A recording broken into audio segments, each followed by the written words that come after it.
Have you ever looked at a car and seen something more? More than just a way to get from point A to point B?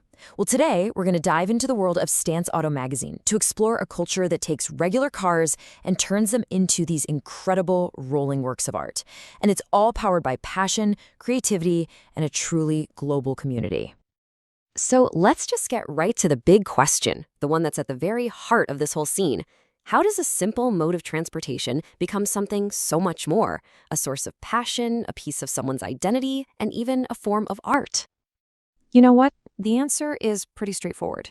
It's a story. Every single one of these cars has a story to tell, and that's what we're going to unpack, the human element that's driving all that horsepower.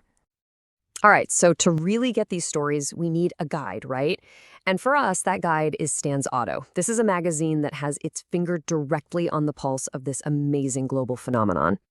And let me tell you, this is not just some small-time blog. Stance Auto is a massive hub that documents this huge, passionate community. Just look at the sheer variety they cover. We're talking modified imports, timeless classics, all the way up to the latest, craziest supercars. They really are the go-to spot for the entire car culture. Now, they cover the whole world, but there's one area in particular that's really become a cornerstone of the modern scene.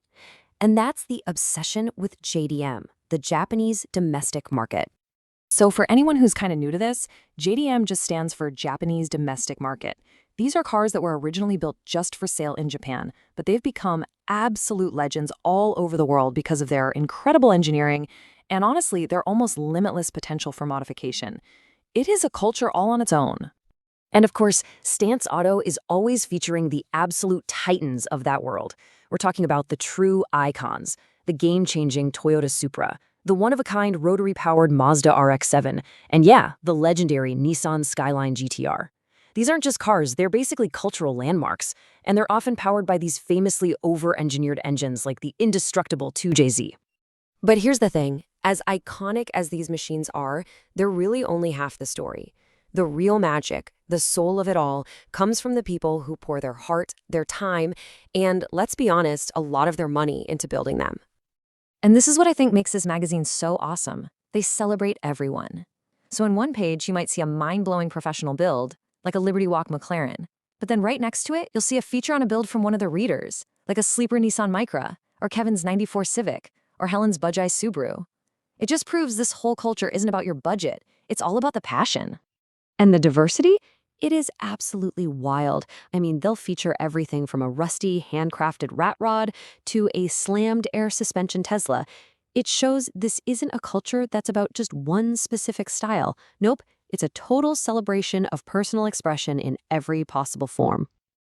Okay, so all this passion doesn't just happen in a garage by itself. It thrives in a global community that gets together everywhere, from world-famous racetracks to the parking lot of your local coffee shop. And you can really see this reflected in their coverage. Just check out this breakdown. About 40% is dedicated to the absolute peak of professional motorsport. We're talking F1, NASCAR, high-level drifting. But then an equal 40% is dedicated to the local scene, the car clubs, the weekend meetups. That's where most people live and breathe this culture. They're connecting the pros with the grassroots, and it's perfect. It just goes to show that it's all one big continuous world. The same fire that's fueling a Formula One team is right there in a group of friends meeting up on a Sunday morning for coffee. Stance Auto is just the platform that documents and connects every single part of it. So what's the end game here? What's the why? What drives a magazine to cover such a huge and diverse scene with the same amount of passion for every single part of it? Honestly, this quote from the founders says it all, doesn't it? The goal isn't just to report on the scene, it's to empower it.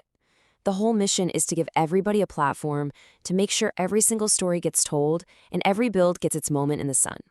It's really about leveling the playing field for everyone. And here's exactly how they make that mission a reality. First off, they showcase real owner stories, giving a voice directly to the community. Second, they publish free digital magazines.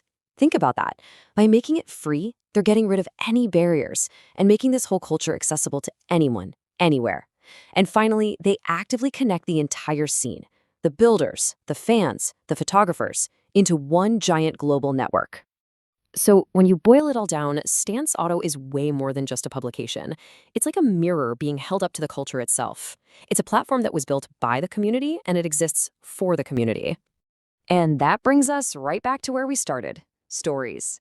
We've seen how these cars tell the stories of the people who build them. So, whether your passion is cars, or maybe it's art, or music, or something else completely, the real question is what story are you building?